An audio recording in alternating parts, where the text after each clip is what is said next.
Says this A broke man is a dangerous man, and you have no business dating one.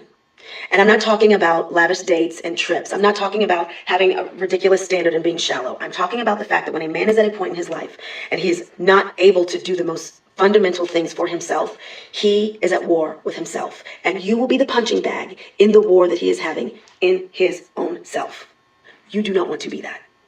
Society puts a lot of pressure on men to be providers, to be protectors, and their identity is associated with that.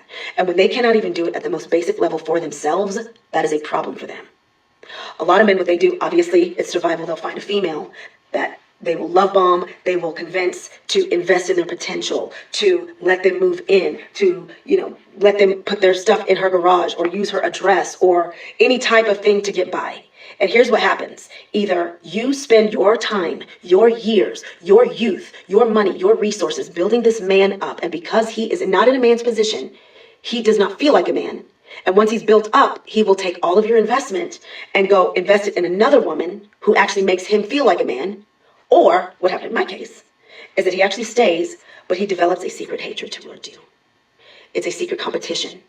Every chance he gets, he's trying to dim your light. He tries to tear you down. He speaks negatively of you, and he doesn't want people to think good things about you. It's because he's insecure in his own manhood. And when men are broke, they are not secure in their manhood. You need to leave that man alone.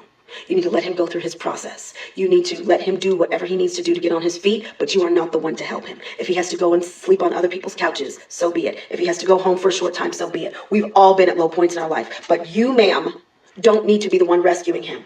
What is that animal? I think it's the sea turtle. Please, I know you'll come for me in the comments if I'm wrong, but the life of a sea turtle, this is what I've heard. I've never been there, I've never seen it.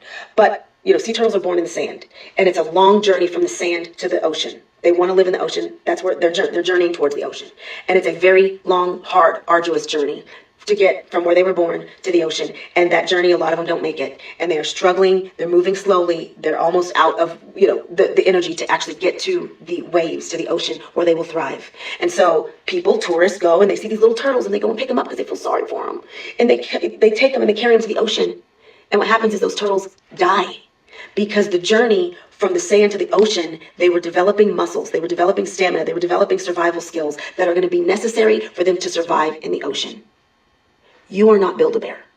You are not Captain Save-A-Ho. You deserve to be loved, protected, provided, cared for, showered with gifts, showered with love. And I'm not being shallow. It doesn't have to be trips to Paris and Rome, although we don't refuse that. I am saying that when a man is not where he wants to be, it is never going to serve you. You are going to be the one paying for it. Says this